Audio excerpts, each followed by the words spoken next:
You made the smart move a couple years ago to buy a house, and now you've realized maybe you've had a couple babies, your kids have graduated and left the nest, that your current home is no longer the perfect fit for you. Maybe you need something bigger, something smaller, or you're just looking for a change in area. If you're considering selling your house, you're probably already thinking about buying your next one. And lining up two transactions like this can get kind of tricky, because last time when you bought a house, more than likely that was all you had to focus on, especially if that was your first property. So you could put all of your effort into being a buyer. Well, now you're going to have to work on being a buyer and a seller at the same time.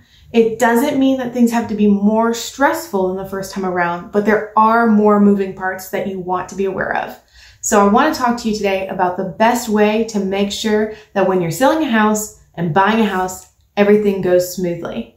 My name is Nicole Nark, and I'm a real estate advisor in Central Arkansas, helping buyers and sellers seamlessly go through the process to make their home dreams a reality. The first step to think about when you have to sell a house to purchase your next house is, will your purchase be contingent upon you selling your current property? Which means, do you have to sell your current house before you can get into the next one?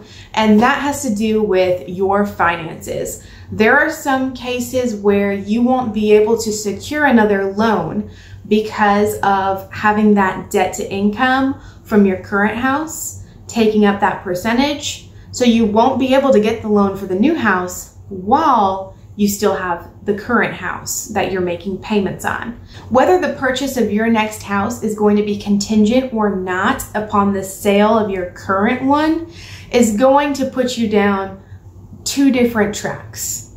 If you can buy a house now without your deal being contingent upon the sale of where you currently live, I highly suggest that you go ahead and buy the next house, move into it, then list your current house for sale if you can afford it, because that's going to save you the most stress. You're not going to have to worry about aligning closing dates and aligning two separate transactions. The majority of homeowners aren't going to be able to purchase another house without selling their current house. So I want to walk through that specifically and how that plays out. The first thing that I would recommend you do before you do anything else is do a home search and look at the current inventory of houses available.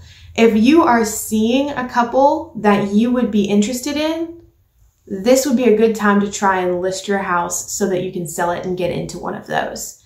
If you're looking for something more specific or the inventory is low and you're not seeing that currently available, I would suggest waiting to list your house until that inventory of what you're looking for becomes available, because I wouldn't want you to sell your house really, really quickly and then be stuck not being able to find one that you love.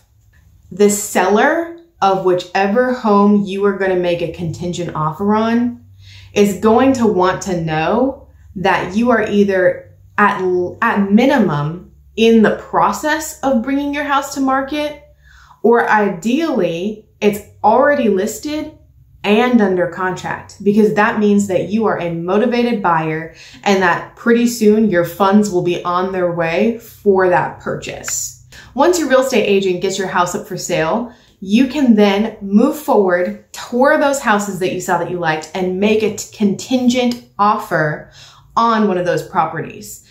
The next thing that you're going to want to pay attention to is lining up closing dates.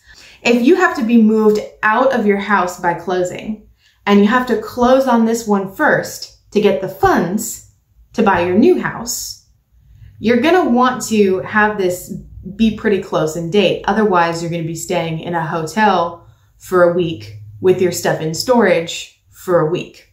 How I'd recommend doing this, ideally, close them on the same day. Now, this can get tricky, like I said, because you have a buyer who's buying your current house from you, who's going to have their own inspections, their own appraisals, things like that.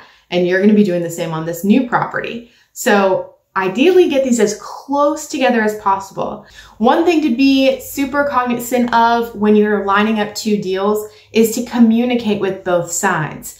It's important to be talking with the agent who brought the buyer for your current house to see how that deal is going and progressing through time, because there are certain deadlines that you need to be meeting to keep your transaction on track. This same thing with the seller of the house you're buying. Make sure you're relaying that information to them and let them know that you are on track to close because your buyer is coming along and giving you the funds to make a little purchase sandwich here.